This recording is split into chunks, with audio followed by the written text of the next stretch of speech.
के साथ और भी नेता हैं, किस तरह के सवाल उनसे पूछे जाते हैं और कैसे उत्तराखंड के फायदे फैक्टर्स हैं। आपको लग रहा है कि आप एक बार फिर से रिपीट कर जाएंगे? देखिए, 5 साल पूर्व जब भारतीय जनता पार्टी को इस राज्य की जनता ने एक बहुत बड़ा मैंडेट दिया और मेरे मित्र की पार्टी का सुपड़ा ही साफ हो गया। ये 11 सीटों में सिमट गए और 57 सीटें भारतीय जनता पार्टी ने जीती। जिस कार्यक्रम को लेकर, जिन नीतियों को लेकर और जिस घोषणा पत्र को लेकर हम जनता के बीच गए, उनको तो हमने पूरा करने का काम भी किया, लेकिन इसके अलावा कुछ ऐसे ऐतिहासिक काम किए और लगातार 5 वर्ष तक इस अनुभूति के साथ कि हमें जो जिम्मेदारी मिली है, इस जिम्मेदारी का निर्वहन करके हमें 2022 में जाना है। तो 2017 में सत्ता संभालने से लेके और आज तक हम लोग लगातार एक इस भावना के साथ कि जनता की अपेक्षाओं को पूरा करके एक बार फिर 2022 में जनता का आशीर्वाद लेना है, जो हम लोग लगातार काम करते रहे। और जो जिस तरह से चाहे वो नौजवानों के लिए रोजगार का क्षेत्र हो, चाहे वो औद्योगिकरण की बात आप करें, इंडस्ट्रियलाइजेशन में हो, चाहे कोविड जैसी महामारी जिसने पूरे विश्व को हिला के रख दिया, उस महामारी को लेकर के जिस तरह से इतनी बड़ी कोविड महामारी पर कंट्रोल करने का मामला हो, और भारत सरकार के सहयोग से 100% वैक्सीनेशन को जो हमने अचीव किया, और साथ ही साथ जो 65% लोग कृषि पर आधारित हैं। मैं डंके की चोट पर इस बात को कह सकता हूं कि 2000 में राज्य बनने से लेकर 2017 तक एग्रीकल्चर सेक्टर में जितने कार्य हुए इन 5 वर्षों में सबको मिलाकर भी आप देखेंगे तो उससे ज्यादा काम करके 65% गांव में रहने वाली जनता को हम लोगों ने प्रभावित को उसकी अपेक्षाओं को पूरा करने का काम किया। तो ये तमाम फेहरिस्त ऐसी है जिससे हमें पूरा विश्वास है कि 2022 में 2017 की पुनरावृत्ति होगी। ठीक है, यानी काम के आधार पर आप जनता के बीच में जाएंगे। सत्ता पक्ष नेचुरली सत्ता पक्ष के पास काम आप बताइए, के क्या आधार पर करिश्मा कांग्रेस करने जा रही है और सहमत हैं अपने सहयोगी की बात से? बहुत काम हुआ है। देखिए, अभी सुबोध जी हमारे बहुत नजदीकी साथी भी रहे, सहयोगी भी रहे। 2002 से 2007 के बीच में साथी तो मेरे ख्याल आज भी है यार, सहयोगी अलग अलग दलों में, साथी तो आज भी आप हम हैं। 2002 से 2007 के बीच में जब हमारी सरकार थी और तिवारी जी उसका नेतृत्व कर रहे थे, तो सुबोध जी हमारे साथ कंधे से कंधा मिलाकर के चल रहे थे। 2007 से 12 के बीच में हम विरोध में थे, तब भी सुबोध जी हमारे साथ कंधे से कंधा मिलाकर के चल रहे थे। और 12 से 16 तक सुबोध जी हमारे साथी रहे, सहयोगी रहे। अचानक इनका हृदय परिवर्तन हुआ और हृदय परिवर्तन के बाद आप भारतीय जनता पार्टी में गए। ये सही बात है कि 2017 का विधानसभा चुनाव हुआ और उस चुनाव में कांग्रेस परास्त हुई और हम 11 विधायक चुन करके आए। देखिए, चुनाव में हार जीत एक सिक्के के 2 पहलू होते हैं। चुनाव हारने से कोई राजनीतिक दल समाप्त नहीं हो जाता है। हम हारते हैं, हारने के बाद फिर उठ खड़े होते हैं, फिर जो अगली लड़ाई होती है उसके लिए तैयार रहते हैं। अभी हमारे माननीय मंत्री महोदय जी ने अपनी उपलब्धियों को गिनाने का काम किया। मैं कहना चाहता हूं कि 2017 का जब विधानसभा चुनाव हुआ था, उस चुनाव के दरमियान सत्ता में बैठे हुए लोगों ने और देश के प्रधानमंत्री जी ने बड़े बड़े वादे उत्तराखंड के लोगों से किए थे। वादा किया था कि यदि किसान डबल इंजन की सरकार बनाने में सहयोग करेंगे तो हम किसानों का ऋण माफ करेंगे। लेकिन हम चुनाव की दहलीज पर खड़े हैं, किसानों का ऋण माफ नहीं हुआ है। आय दुगना करने का वादा किया था, आय भी दुगनी नहीं हो पाई है। नौजवान साथियों को रोजगार का वादा किया था, अब ये सुबोध जी कह रहे थे कि हमने बहुत रोजगार दिया। अगर सरकार ने रोजगार दिया है तो पूरे देश में उत्तराखंड राज्य के अंदर बेरोजगारी की दर सबसे ज्यादा क्यों है? मैं समझता हूं इसकी जवाबदेही भी सरकार की है। आपने कहा कि कोरोना की महामारी से सरकार पूरी दृढ़ता से लड़ी, और मैं कहना चाहता हूं जब दूसरी लहर आई थी उस लहर के दौर में सुबोध जी आपको भी स्वीकार करना होगा कि जब कोई टेलीफोन की घंटी बजती थी तो जब आवाज आती थी तो वो कहते थे कि हमें ऑक्सीजन सिलेंडर चाहिए जो उपलब्ध नहीं थे, हमें ऑक्सीजन युक्त बेड चाहिए जो उपलब्ध नहीं थे, हमें आईसीयू चाहिए जो उपलब्ध नहीं थे, हमें वेंटिलेटर चाहिए जो उपलब्ध नहीं थे। और तो और जिन परिजनों ने अपने प्रियजनों को खोया उनको अपने परिजनों की अंत्येष्टि के लिए लाइन में खड़ा होना पड़ा। इस मंजर को मैं समझता हूं देश और दुनिया के लोगों ने देखा है। अब उपलब्धियों के परिप्रेक्ष्य में बड़ी लंबी चौड़ी बात कही गई, लेकिन मैं कहना चाहता हूं आपने तो तीर्थ पुरोहितों को भी सड़क पर लाने का काम किया। जब ये विधेयक सदन में आ रहा था तो सदन में जब विधेयक लाया गया तो हमने सरकार से आग्रह किया कि सरकार तीर्थ पुरोहितों से, हक हकूकधारियों से, स्थानीय लोगों से संवाद स्थापित करे, तदनुसार इस विधेयक को लाने का काम करे। लेकिन सत्ता के मद में मदमस्त सरकार ने उस विधेयक को कानूनी जामा पहनाने का काम किया, जिसका तीर्थ पुरोहितों ने पुरजोर विरोध करने का काम किया। सरकार ने बैकफुट पर आई, सरकार ने उस कानून को वापस लिया। लेकिन एक प्रश्न खड़ा है, बिल्कुल प्रीतम जी, लेकिन मैं पूरी बात एक बात इसको कम से कम ये जो बात मैंने शुरू की है इसे समाप्त तो करने दीजिए। लेकिन एक बात खड़ी है कि आखिर जब ये विधेयक सदन के अंदर लाया गया तो उस समय सत्तावन की जो टोली थी वो मौन क्यों थी? ये तो तीर्थ पुरोहित पूछ रहे हैं। ठीक है, लेकिन अब जब ये इन्होंने खत्म कर दिया है प्रीतम सिंह जी, मैं आप जवाब दीजिएगा। मैं बस एक छोटी सी बात जोड़ रही हूं उनसे। तो सीएम ये कह रहे हैं कि जब हमने खत्म कर दिया है तो कांग्रेस क्यों अब बौखला रही है, क्यों परेशान हो रही है कांग्रेस? हमने तो खत्म कर दिया, अब किस बात की दिक्कत है? ये जी, मैं वही कह रहा हूं कि जिस दिन इस विधेयक को सदन में लाया गया, आज तो ये रोल बैक की सरकार है।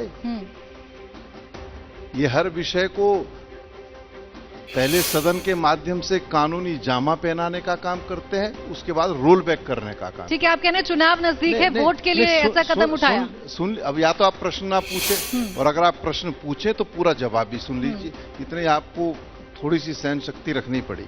मैं ये नहीं कह रहा हूं, मैं ये कह रहा हूं कि आज तो मुख्यमंत्री भी कह रहे हैं, मंत्रीगण भी कह रहे हैं, तमाम विधायक भी कह रहे हैं, तमाम भाजपा के लोग कह रहे हैं कि हमने जो है इस कानून को वापस ले लिया। लेकिन जिस दिन इस विधेयक को सदन में लाया गया उस दिन जो आज मुख्यमंत्री हैं वो भी तो सदन के सदस्य थे, उस दिन क्यों मौन रहे? माननीय कृषि मंत्री जी भी सदन के सदस्य थे, उस दिन क्यों मौन रहे? क्यों मौन रहे सुबोध जी? जवाब दे दीजिए इस बात देना पड़ेगा, एक एक करके जवाब दे दीजिए। जवाब क्यों मौन रहे? देखिए, पहला जवाब तो मैं कोविड से शुरू करूंगा। मेरे काबिल मित्र ने कहा कि फोन आ रहे थे, कंसंट्रेटर नहीं है, फोन आ रहे थे, सिलेंडर नहीं है, फोन आ रहे थे, बेड नहीं है, आईसीयू नहीं है। मैं अपने काबिल मित्र को याद दिलाना चाहता हूं कि अगर 2017 के आंकड़े अगर आप उठा के देखेंगे, उन आंकड़ों में और आज के आंकड़ों में जमीन आसमान का अंतर है। चाहे वो नंबर ऑफ डॉक्टर्स हो, चाहे वो नंबर ऑफ ऑक्सीजन बेडेड हो, चाहे number of concentrators and oxygen plants हो, जमीन आसमान का अंतर है। देखिए, आपको भी ध्यान होगा, जैसे आज की तारीख में भी एक व्यवहारिकता की बात कर रहा हूं, ये बहुत समय से चल रहा था कि सितंबर में तीसरा वेव आएगा, अक्टूबर में आएगा, नवंबर में आएगा, अब चल रहा है कि जनवरी तक आ सकता है।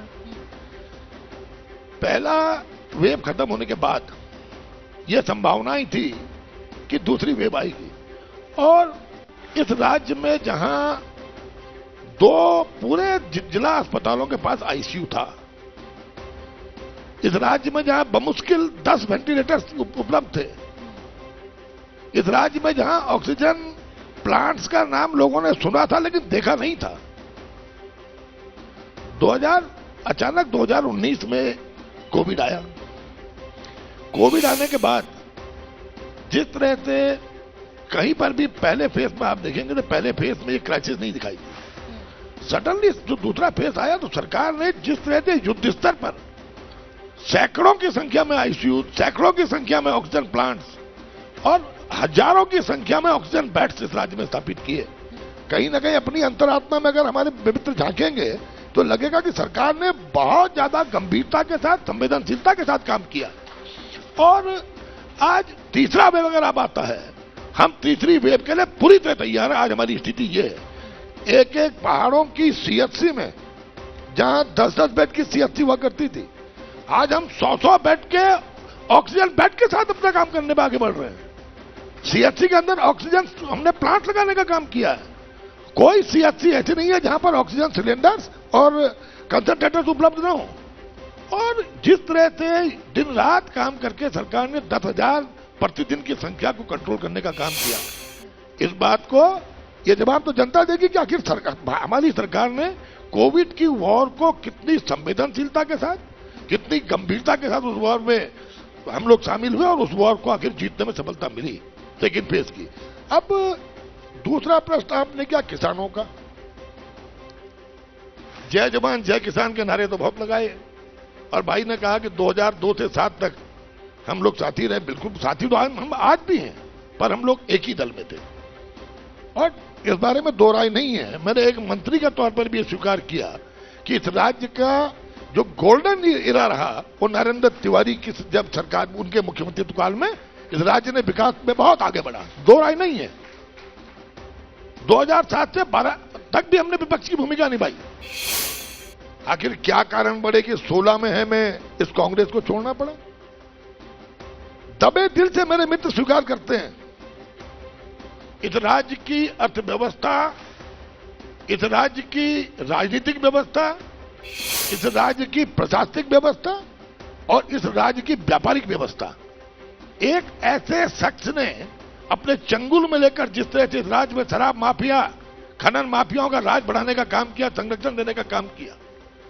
और यह केवल मैं नहीं कह रहा हूं, अगर हमने 2016 में राज्य के भविष्य को देखते हुए निर्णय लिया भाई के सहयोगी के रूप में छोड़ने का, तो हमारे निर्णय पे इस प्रदेश की महान जनता ने मोहर लगाई है। इसके लिए हमें किसी का सर्टिफिकेट की आवश्यकता नहीं है, प्रदेश की जनता ने हम पे मोहर लगाई। और हमारी जिन्होंने राज्य हित में कांग्रेस को छोड़ने का काम किया था, भारतीय जनता पार्टी के साथ मिलकर के जब वो जनता के बीच गए तो जनता ने हरीश रावत के नेतृत्व का सुपड़ा साफ कर दिया और देश का पहला मुख्यमंत्री है जो 2-2 सीटें चुनाव लड़ने के बाद चुनाव हार गए। इससे बड़ा हमारी लड़ाई पर हम लोगों ने कांग्रेस छोड़ने का काम किया, इससे बड़ी मोहर दूसरी हो ही नहीं सकती। तीसरा, किसानों की आपने बात की, मैं डंके की चोट पे कह सकता हूं इस बात को कि हम लोगों ने राज्य में 5 साल में एक माहौल पैदा किया कि government is friendly towards the farmers of the state. Government किसानों के साथ दोस्ताना है और जो राज्य में 17% एग्रीकल्चर जमीन में कमी आई, हमें इस बात का गर्व है कि हमने इस राज्य में 14% उत्पादकता बढ़ाने का काम किया है। और ये उत्पादकता किसानों की बात करें, आप बात कंप्लीट करिएगा, मैं एक बात का जवाब देंगे। इन्हीं से जुड़ा हुआ मेरा भी सवाल है, मेरे सवाल का भी तो जवाब देंगे ना। सवाल मेरा ये है कि आप किसानों की आय दुगनी करने की जो बात थी और जो आप चीजें बता रहे हैं, आंकड़ा है आपके पास कोई कि कितने किसानों की आय आपने दुगनी कर दी? जी निश्चित है, निश्चित है। आप ये देखिए आप सीधा अगर आप जोड़ना शुरू करेंगे, यहां पर औसत आय 10,000 रुपया महीना, 10,000 रुपए की जो आप बात करेंगे, इसको आज हमने जो बीपीएल का भी बढ़ाया गया है, पहले ग्राफ बहुत नीचे था कि इतने स्लैब पे आपको बीपीएल बना जाएगा, लेकिन जिस तरह से आज सीधे सीधे आपको बता रहा हूं कि आज हम 50% जमीन पर, जब मैं इस राज्य में कृषि मंत्री बना, हमारी सरकार बनी, तो हम लोग इस राज्य की 2.3% जमीन पर ऑर्गेनिक फार्मिंग कर रहे थे, जैविक खेती कर रहे थे। आज हम सीधे सीधे 50% जमीन पर जैविक खेती कर रहे हैं, जो देश के अंदर सर्वाधिक है। और अगर आप जैविक उत्पाद का और रासायनिक उत्पाद के मार्केट में दाम भी देखेंगे तो दुगुना नहीं प्रीतम जी, काफी गुने का अंतर है। अगर आप जैविक उत्पाद और रासायनिक उत्पाद में बाजार में जाकर अगर दामों में कंपेयर करेंगे तो काफी गुना अंतर है। और 12,500 क्लस्टर्स, जिसमें कि 20 हेक्टेयर का एक क्लस्टर है, ऑलमोस्ट हम 6 लाख किसानों को उसके माध्यम से 10 लाख रुपए का इनपुट पर क्लस्टर को मुफ्त में दे रहे हैं। अगर आप केवल इतना ही जोड़ देंगे तो इतना ही मिला करके उसकी पिछली आय का दुगना हमने करने का काम किया है। 80% की सब्सिडी हम कृषि यंत्रों में दे रहे हैं, 80% सब्सिडी हम एंटी हेल्थनेट्स में दे रहे हैं। ठीक है, ये बात आप लगातार जनता के बीच में कहते भी हैं। एक और सवाल है, फिर मैं प्रीतम जी के पास जाऊंगी, क्योंकि किसानों का जिक्र चल रहा है। कृषि कानून वापस ले लिए, लेकिन जो ये किसानों का मुद्दा है, किस तरीके से पूरे साल पटल पर रहा, ये सब जानते हैं, और इस चुनाव में कितनी बड़ी भूमिका होगी, ये सब जानते हैं। उत्तराखंड के किसान भी नाराज हैं, मना लेंगे अब कृषि कानून वापस ले लिया है तो? देखिए, 2 बातें बहुत स्पष्ट कह दूं। उत्तराखंड की अगर आप भौगोलिक परिस्थिति देखेंगे तो करीबन 9.5 जनपद पर्वतीय बैकग्राउंड के और 2.5 जनपद मैदानी बैकग्राउंड के। 9.5 जनपद जो पर्वतीय बैकग्राउंड पे, कहीं भी एक किसान को आप खड़ा दिखा दीजिए जो किसान बिलों के खिलाफ रहा हो, एक किसान कहीं दिखा दीजिए। और अगर आपने जो रोल बैक की बात मेरे मित्र ने कही, मैं उस पर भी जाऊंगा, लेकिन अभी आपको इसी में कह दूं, अगर आप मोदी जी ने जिस दिन किसान बिल वापस लाने की बात की थी, अगर आप पूरा भाषण को दोबारा भी देख लेंगी तो मोदी जी के पूरे जो स्पीच का जो सार था वो आखिरी 2 लाइनों में था। उन्होंने कहा था, इस राष्ट्र के किसानों के हित में भी बिल लाए थे और आज देश हित में इन बिलों को वापस ले रहे हैं। बिल्कुल, यानी आप समझा नहीं पाए। इन 2 लाइनों में जो सार छुपा था, बिल्कुल आप समझा नहीं पाए। आप हित के लिए लेकर आए, लेकिन आप समझा नहीं पाए कि ये आपके हित के लिए है। देखिए, मैं आपको बता रहा हूं, देखिए, उन्होंने कहा कि राष्ट्र हित हम इसे वापस ले रहे हैं। मैं 3 चीजें, यहां पर मेरे कांग्रेस के मित्र भी बैठे हैं, भारतीय जनता पार्टी के मित्र भी बैठे होंगे, और संभवतः अभी जो कोठियाल साहब यहां पर बड़ी बड़ी बातें कर गए, उनके भी कुछ लोग बैठे होंगे। 3 कृषि कानून है। पहला कानून है 1 नेशन 1 मार्केट, यानी कि कोई भी किसान अपने उत्पाद को देश के किसी भी कोने में ले जाने की उसको छूट दी गई। आज की तारीख में क्या है, अगर कोई उत्तराखंड का किसान अपने उत्पाद को उत्तर प्रदेश में बेचना चाहेगा, लेकिन देखिए सुबोध उनियाल जी, आपके साथी, आपके जो विपक्ष के साथी हैं, वो ये कह रहे हैं कि हमने दबाव बनाया तब आपने सुना। प्रीतम सिंह जी इत्तेफाक रखते हैं इनकी बात से कि इन्होंने राष्ट्रहित के लिए किया है या किसी और मंशा के तहत किया है? नहीं, आप इस बात को पूरा सुनना पड़ेगा आपको, दबाव का नहीं है इसमें। मैं अगर इसकी कहानी में जाऊंगा तो बड़े बड़े चेहरे बेनकाब हो जाएंगे। देखिए, मैं आपसे 3 कानूनों की बात मैंने आपसे की। पहला कानून था 1 नेशन 1 मार्केट, यानी कि किसान अपने उत्पाद को देश के किसी कोने में रद्द हो गए। नहीं, आप सुन लीजिए, मैंने आपको सार कहा कि अंतिम 2 लाइनों को अगर आप देखेंगे, मैं पहले ये डिफाइन कर लूं कि किसान हित में कैसा था और किस तरह राष्ट्र हित में वापस ली गया, दोनों चीजों को डिफाइन करूंगा। पहला ये है, अगर आज उत्तराखंड का किसान उत्तर प्रदेश में अपने उत्पाद को बेचने को जाएगा तो उसको उत्तराखंड में भी मंडी शुल्क देना होगा और उत्तर प्रदेश में भी मंडी शुल्क देना होगा। यानी कि 8% और 16% तो उसको मंडी शुल्क में दे दिया। उसके बाद उसका उत्पाद वो मंडी वाला खरीदता या नहीं खरीदता, इसकी गारंटी नहीं है, और कहीं ना कहीं किसान का शोषण हो रहा था। मैं मंडवे की रोटी खाता हूं हर विंटर्स में, आप जितना समय मुझे दे रहे हैं इनको भी दीजिएगा, आई एम नो प्रॉब्लम। मैं मंडवे की रोटी हर जाड़ों में खाता हूं, आप सुबह भी खाइए। मैं बाजार से मंडवे का आटा 40 रुपए किलो खरीदता हूं, और मैं, हमारे साजी बैठे, इनके जनपद पौड़ी का प्रभारी मंत्री था, मुझे वहां मालूम हुआ कि आड़ती किसान से 11 रुपए किलो मंडवा खरीद रहा है। सुबोध उनियाल जी, लेकिन सवाल जो मेरे जहन में आ रहा है वो ये आ रहा है ना, और यही विपक्ष भी सवाल लगातार उठाता रहा कि एक तरफ आप ये कह रहे हैं कि हमने ये किसानों के हित के लिए हम कानून लेकर आए, और आप मुझे चीजें बता भी रहे हैं, लेकिन उसके बावजूद आप समझा नहीं पाए। तब की डबल इंजन की सरकार थी आपकी, उत्तराखंड में भी, उत्तर प्रदेश में भी। अगर आप पूरे के पूरे किसान आंदोलन की वो उसमें जाओगे तो आपको लगेगा जब ये किसान आंदोलन शुरुआत हुई तो किसान आंदोलन में लगता था कि एक वर्ग विशेष का व्यक्ति ही इस देश में किसान है। अगर आपने पूरा देखा होगा तो लगता था केवल एक समुदाय का व्यक्ति किसान है। इस बात पे अब मैं प्रीतम सिंह जी से नहीं, जवाब इसको लेना चाहूंगी, क्योंकि देखिए इस पे कई सारे सवाल खड़े हुए थे। प्रीतम सिंह जी, देखिए किसान आंदोलन को लेकर बहुत सवाल खड़े हुए कि ये राजनीति हो रही है, कुछ राजनीतिक दल हैं जो अपनी सियासत की रोटियां सेकने की कोशिश कर रहे हैं, और अभी सुबोध उनियाल जी भी इशारों में कुछ ऐसी बात कर रहे हैं। क्या जवाब देंगे? देखिए, देश का अन्नदाता जो 3 काले कृषि कानून किसानों पर थोपने का काम केंद्र की सरकार ने किया, उसके विरोध में सड़कों पर उतरा और आज भी सड़क पर संघर्ष करने का काम कर रहा है। लगभग 800 किसानों की शहादत हुई है। उस शहादत को भुलाया नहीं जा सकता है। हाँ, ये सही बात है, यदि देश का अन्नदाता सड़क पर संघर्ष करेगा तो हम मौन नहीं रह सकते। हमारी नेता सोनिया गांधी जी ने, राहुल गांधी जी ने कांग्रेस जनों का आह्वान किया कि कांग्रेस जन किसानों की इस लड़ाई में किसानों के साथ खड़े होने का काम करें, और हम किसानों के साथ खड़े हुए। और अगर इसमें भारतीय जनता पार्टी को राजनीति नजर आ रही है तो मैं कहना चाहता हूं, कांग्रेस ऐसी राजनीति लगातार राजनीति इसलिए नजर आती है ना देखिए, जब मैं आपसे उत्तराखंड में आपकी सरकार थी। एक चीज कोट कर दूं, एक बात कहना चाहूंगा। मेरा भी सवाल थोड़ा है सा सर। मैडम सुन लीजिए। मैं अपने काबिल मित्र से एक प्रश्न पूछना चाहूंगा। किसान कानून जब देश में लागू हुआ, देश के अंदर किसान लागू होने से 5 महीने पूर्व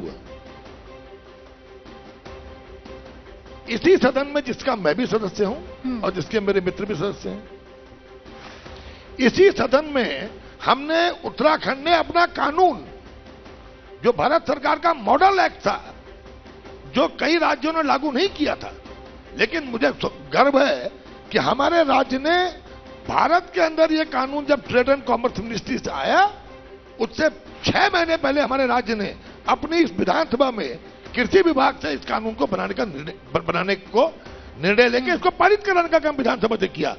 तब मेरे काबिल दोस्त की काबिल पार्टी ने विरोध क्यों नहीं किया? क्योंकि हमारे राज्य में कानून देश के अन्य भागों से पहले लागू हो गया था। क्यों नहीं विरोध किया गया?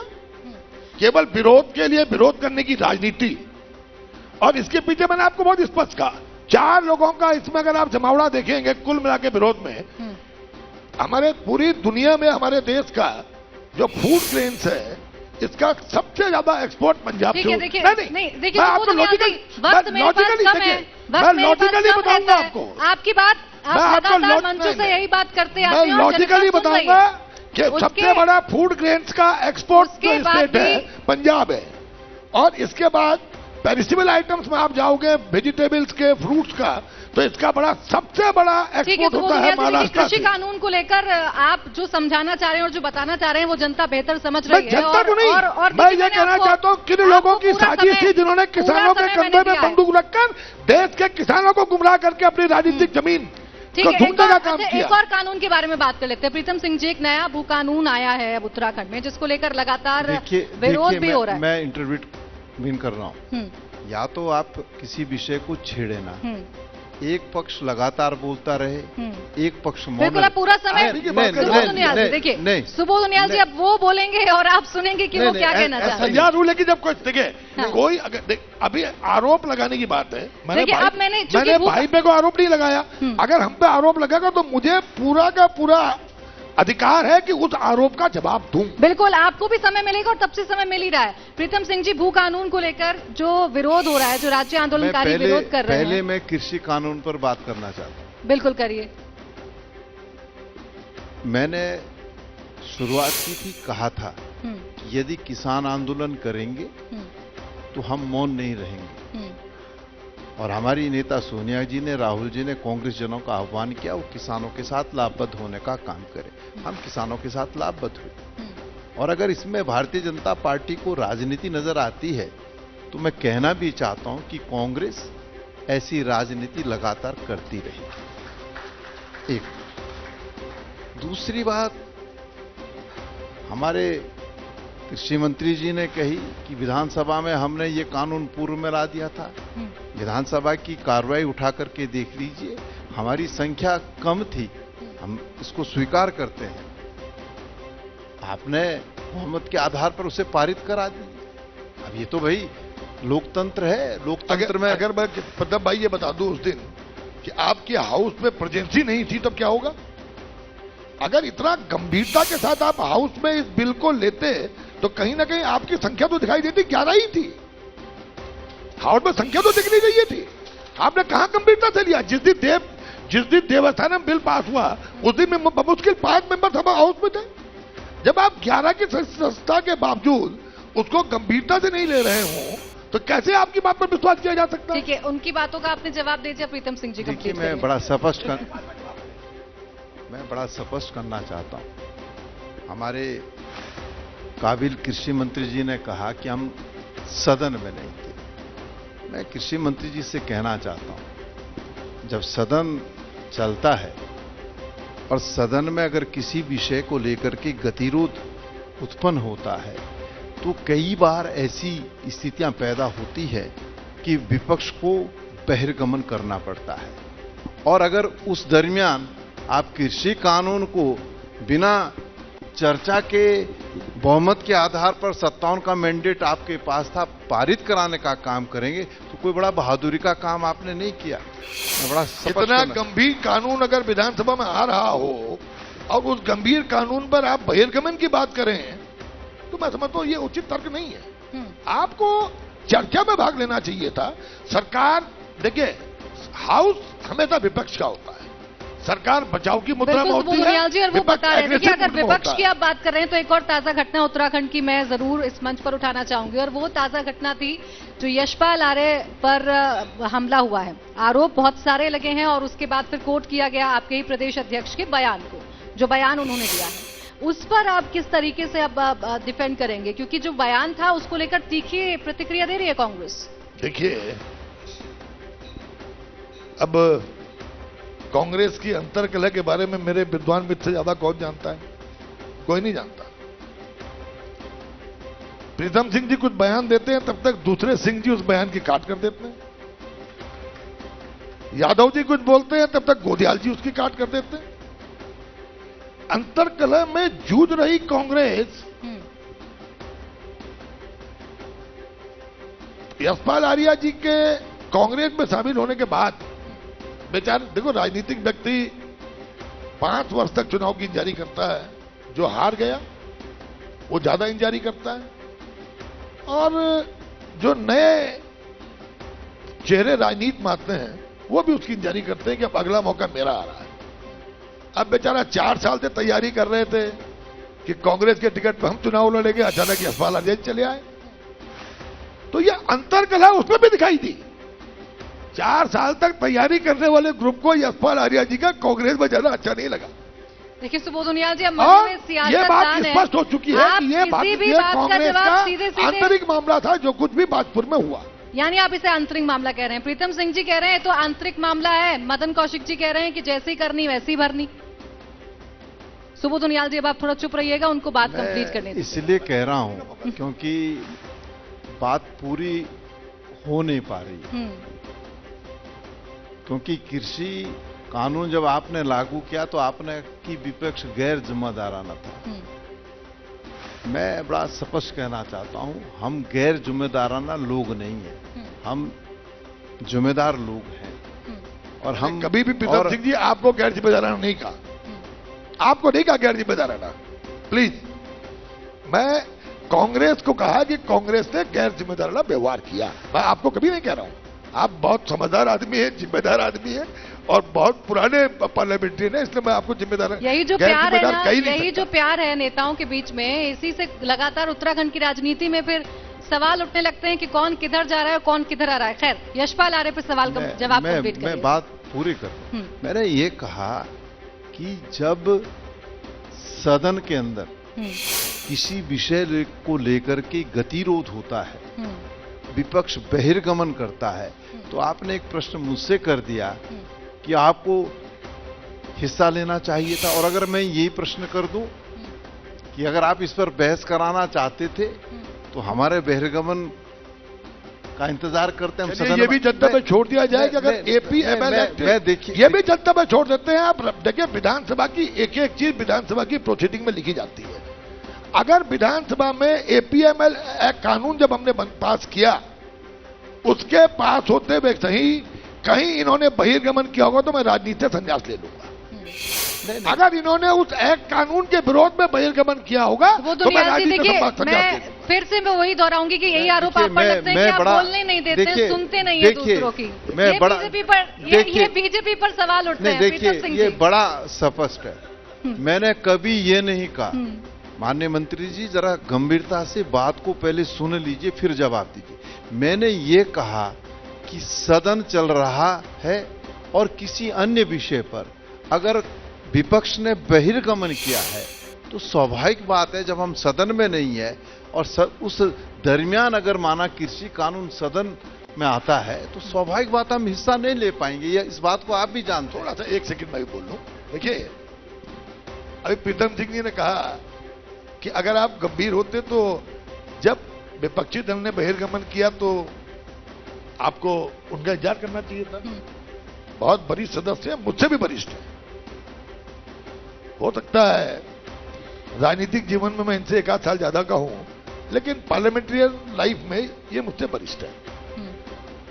देखिए, विधानसभा की कार्रवाई की बकायदा सूची जारी की जाती है। बकायदा सूची जारी की जाती है। अगर आप किसी पहले पॉइंट में बहस देखिए, फिर वही आरोप लगेंगे, लगातार आप आरोप लगे हैं कि आप विपक्ष की आवाज को दबाते हैं, सुनते नहीं है। सुबोध जी मुझे जानकारी है, सुबोध जी मुझे जानकारी है, कार्य मंत्रणा की बैठक में विधानसभा की कार्य सूची तैयार की जाती है।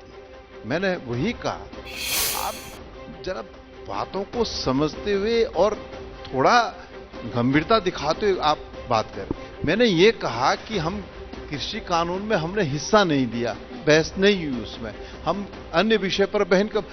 आप भी तो विपक्ष में रहे। मैं भी तो आपको ये कह रहा हूं, अगर आपको मालूम था कि आज कृषि कानून पर चर्चा हाँ, होगी, तो हम मतलब कई बार अगर सरकार अन्य विषय पर कोई अनैतिक कार्य करे या 310 का हमारा कार्य स्थगन हो या 58 का हमारा कार्य स्थगन हो, उसे ना सुने तो क्या हम मौन रहेंगे? हम इंतजार करते रहेंगे। मैंने बहिर्गमन पे मना नहीं किया, ये स्वीकार नहीं किया जा सकता। आप भी जानते हैं 2500 बार आप लोग किसी पर्टिकुलर इश्यू पे वॉकआउट करते हैं, 2 मिनट के बाद वापस चले आते हैं, फिर किसी दूसरे इश्यू पे मुझे ऐसा लगता है, मुझे ऐसा वॉकआउट सिंबॉलिक होता है, मुझे ऐसा वॉकआउट हमेशा सिंबॉलिक होता है। मुझे ऐसा लगता है कि जो महाधिवेशन आपने आहूत किया है, इसमें सुबोध जी चाहेंगे तो हम विधानसभा के अंदर डिबेट करने के लिए तैयार हैं। ऐसा लगता है जैसे ये क्या नाम है, एक दूसरे को कटघरे में खड़े करने वाली बात हो रही है। देखिए सुबोध जी, देखिए सुबोध जी,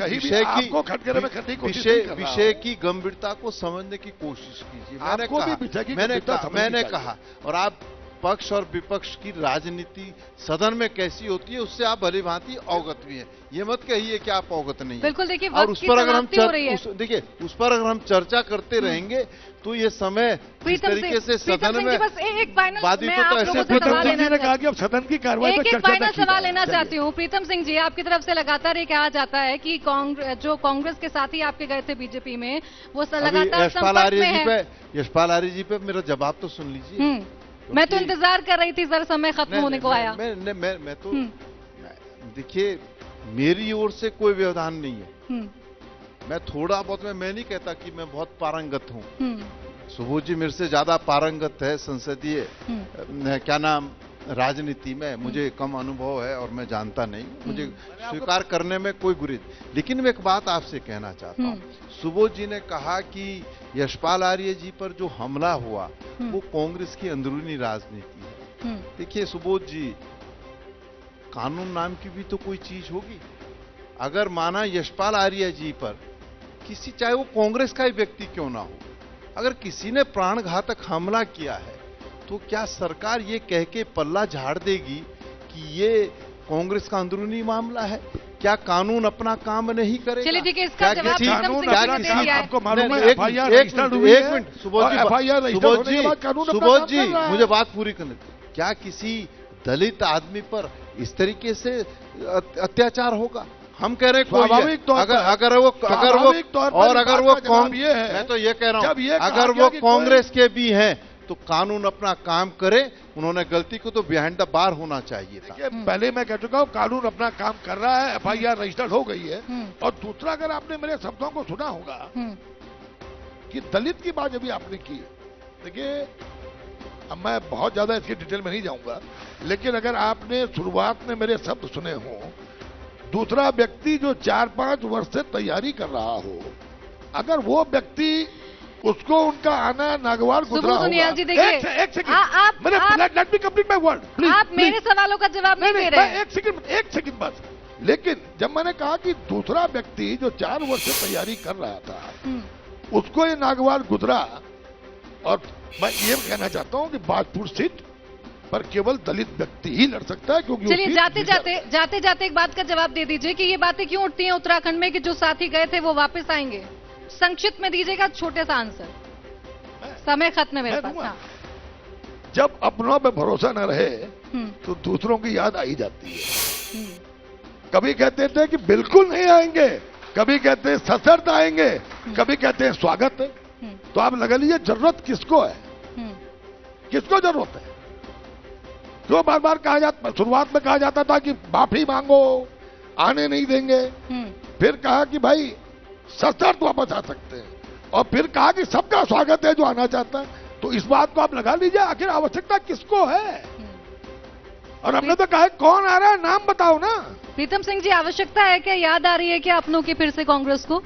देखिए, मैं बड़ा स्पष्ट करना चाहता हूं कि राजनीति में दरवाजे सदैव खुले रहते हैं। उस दरवाजे से बहुत सारे लोग जाते हैं, बहुत सारे लोग आते हैं। देश के अंदर ऐसा कोई राजनीतिक दल नहीं है जिस दल में लोग गए ना हो, या जिस दल को छोड़ करके लोग कहीं दूसरे दल में आए ना हो। ये सतत चलने वाली प्रक्रिया है। अब सुबोध जी ने कहा कि कभी कहे माफी, हमने किसी को कुछ नहीं कहा। हमने हमेशा इस बात को कहा कि यदि हमारे रूठे हुए साथी, क्योंकि इनका हृदय परिवर्तन भी तो बड़ी देर में हुआ ना, 2016 में हुआ, अब उस रंग में ये रंग नहीं पा रहे हैं जहां पर ये इस समय है। तो ये बैठी भी जनता निर्णय लेगी कि इस निर्णय तो आप लोग ले लो कि इस डिबेट के बाद भी आपको लगता है कि मैं रंग में नहीं लगाऊं। ये तो आपको निर्णय लेना है मेरे भाई।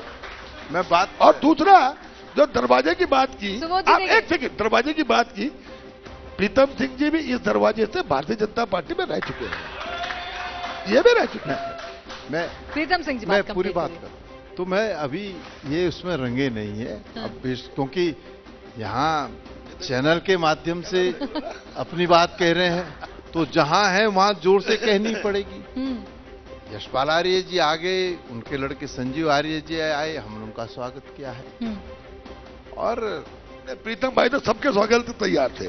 और किस किस का स्वागत मित्र है, और किस किस का स्वागत होने वाला है प्रीतम सिंह जी? और किस किस का स्वागत करने वाली है कांग्रेस? मैंने कहा ना कि इस परिप्रेक्ष्य में जो भी निर्णय होगा वो राष्ट्रीय नेतृत्व लेगा, और राष्ट्रीय नेतृत्व जो निर्णय लेगा हम सबको स्वीकार्य होगा। यशपाल आर्य जी भी आए, संजीव जी भी आए, उन्होंने हमारे कांग्रेस में फिर से आस्था व्यक्त की, सोनिया जी में आस्था व्यक्त की, राहुल जी में आस्था व्यक्त की, वो आए, उनका स्वागत है। अब सुबोध जी भी अगर आना चाहेंगे तो जब आएंगे उस समय देखेंगे। सुबोध जी क्या जवाब देंगे? अब देखिए निमंत्रण मिल रहा है आपको। देखिए, प्रीतम सिंह जी भी थे, लेकिन व्यक्तिगत संबंध राजनीतिक संबंध से बहुत ऊपर होते हैं।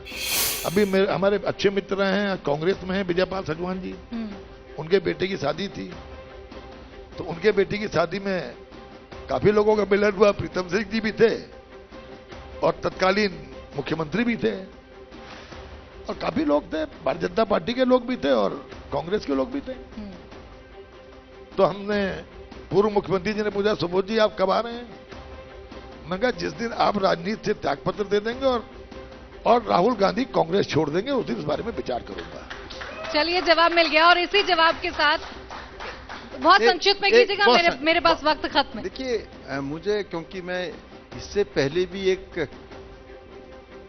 डिबेट में था, वैसे ही महाधिवेशन था उसमें था, उस समय भी हमारे साथ हमारे बीच के गए साथी कुर्सी पे थे और आज भी हमारे ही बीच से गए साथी सुबोध जी मेरे सामने। देखिए, मेरे समझ में नहीं आता भाई, आप राहुल गांधी जी करते हो, आपको 2002 में भी पसंद थे राहुल गांधी, आपको 2007 में भी पसंद रहे राहुल गांधी, आपको 2012 में भी पसंद रहे राहुल गांधी। अब आपका हृदय परिवर्तन हुआ है। ये तो असंभव बात है कि राहुल गांधी जी राजनीति से संन्यास नहीं लेंगे। वो जो है, अगर संन्यास लेंगे तो शायद संभव तो सुबोध जी ले सकते। देखिए, मैंने एक सेकंड में आपकी 2002 और 2007 का जवाब सुन लीजिए। नहीं, 2002 चलता रहेगा सुबोध जी, ये चलता रहेगा। आप 2002 और 2007 का सीधा जवाब है। उजागर करते रहेंगे, लेकिन एक मिनट, छोटे से ब्रेक के लिए रुकना आप मैरिड है कि नहीं है? नहीं, नहीं, मुझे एक छोटे से ब्रेक के लिए रुकना लेकिन आपने देखा तो होगा 12-12, 15-15 भी डाइवोर्स होता है। 2007 का जिक्र जब तलाक जो है ये शादी के 12 साल बाद हो जाती है भैया। ये जो चीज है 2007 की और 2016 की, ये लगातार उजागर होती रहेगी। यदि इन्हें कांग्रेस रास नहीं आ रही थी तो 2002 में ही कांग्रेस से नहीं लड़ते, 7 में भी नहीं लड़ते, 12 में भी नहीं लड़ते। बहुत बहुत धन्यवाद आप दोनों का, बहुत बहुत धन्यवाद आप दोनों का। और ये टीज हुई जारी रहेगी उत्तराखंड की सियासत में। इसी के साथ एक छोटा सा ब्रेक ले रहे हैं, जल्द लौटेंगे।